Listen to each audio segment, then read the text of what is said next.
Good morning. It is Saturday, and I am thankful to be with you today. I have only one book that I want to share with you, and I think that you're going to like this little book. It summarizes for us the book of Esther that we find in the Old Testament of the Bible. This week in Pew Packers, we are talking about the book of Esther, and so I wanted to share with you a book that just kind of talks about Esther. The book is entitled Queen Esther Saves Her People. Now, I want you to think about being Esther in your life and think about the task that she was given of saving her people. Well, what did she do? How did she do that? Well, I hope today that maybe we can learn something about Esther, and maybe this will help us in our lives as we live too and think about God. So, Queen Esther saves her people. One day, in the city of Susa, there was great excitement. The king of Persia was going to choose a new queen. The most beautiful girls in the land were sent to the palace. For a whole year they were given special food, and they were made even more beautiful, ready for King Xerxes to choose the one that he liked the best. One of the girls sent to the palace was called Esther. She was Jewish. Her parents had died when she was a little girl, so she lived with her uncle. "You are so beautiful, I'm sure the king will choose you," said her uncle Mordecai, "but don't tell him you are Jewish. Keep that a secret." Well, Esther did as Mordecai told her. She kept her secret. King Xerxes chose her out of all the other girls because she was so lovely. The whole city had a holiday. The king gave everyone presents to celebrate his new queen, Esther. Esther enjoyed living at the palace. Her uncle Mordecai worked there. He told Esther what was happening in other parts of the busy palace. One day he was very worried. "I have just heard two men planning to kill the king," he said. Well, immediately Esther told the king. When he found out that the story was true, he punished the two men. The king told his servant to write down Mordecai's name in his diary so that he would not forget the man who saved his life. A few years later, King Xerxes had a new prime minister. His name was Haman, and he was a proud man, and he was wicked.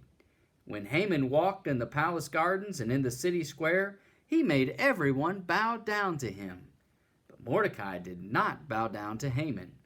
"I bow down only to the living God," he told the people. "I cannot bow down to Haman." So Haman hated him. Haman decided it was time to get rid of Mordecai and all his people, so he went to the king. "Scattered across your land," he told the king, "are people who do not live like us.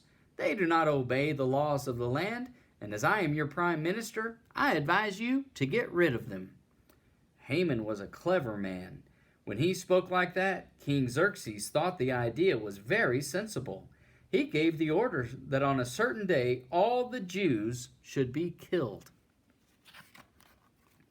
When Mordecai heard of the king's order, he was very upset, and Mordecai went to see Esther. "This is all Haman's fault," said Mordecai. "He wouldn't dare do it if he knew that you were a Jewish girl too. You must go and ask the king to save our lives." "I'm only allowed to go to the king if he asks for me," said Queen Esther. "He may kill me if I go in without an invitation. You must ask all of our people to pray for me." "Well, of course we will pray for you," said Mordecai. "Perhaps this is why God made you queen of Persia, so that you could save our people." Esther went quietly to the king's room. She knew she was breaking the palace rules. She was so thankful when he looked pleased to see her. "What would you like, Esther?" said the king. "Please come to a special banquet I am having," said Queen Esther. "I'd like you to bring Haman with you." The king and Haman came to the banquet.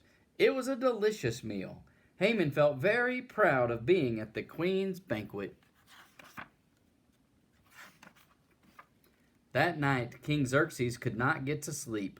He tossed and turned, grunted and yawned, but still was wide awake.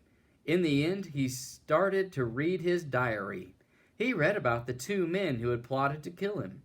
"Have I ever rewarded Mordecai?" he asked his servant. "No, never," said the servant. The next day, King Xerxes gave Mordecai some gorgeous robes and put him on his own horse.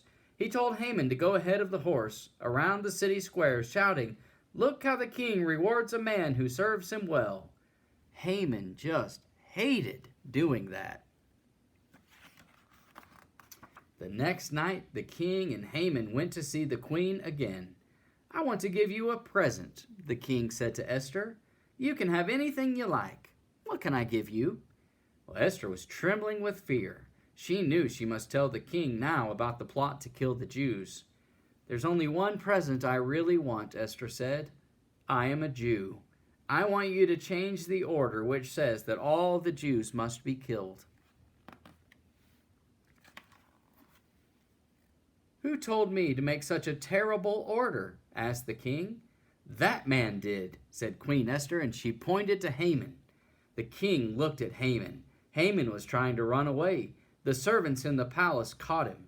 "He wanted to kill my queen and Mordecai and all the Jews," shouted the king. "Get rid of him instead."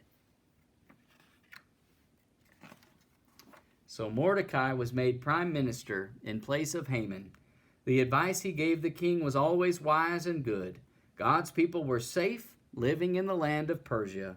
Esther was given all the riches which had belonged to Haman. She was so glad she had trusted the living God to keep her safe when she was frightened, and she thanked God every day because he had saved his people. Well, God was there, wasn't he? God was helping, and God was always available, and Esther knew it, and Mordecai knew it, that God was always going to be there to help his people. And in the end, he saved them, didn't he? Well, that's really important because God didn't allow his people to be destroyed, and one day Jesus would come through that same line, and he was a Jew, wasn't he? So what if the Jews had all been destroyed in the days of Esther? Well, that doesn't work out well, does it? God wasn't going to allow that to happen. God is a God who loves us, who protects us, and he is a God who is always there watching and willing to help. I want you to think about that today as you go about your activities. I want you to thank God as you pray to him for being so good. Thank him for always taking care of us. And thank him most of all for Jesus, who died on the cross so that one day we can go to heaven and be with him. Well, read the story of Esther in your Bible, and you'll be so glad that you did. I'm glad that you joined us today. I hope you have a wonderful day, and I'll look forward to seeing you next time, okay? Bye-bye.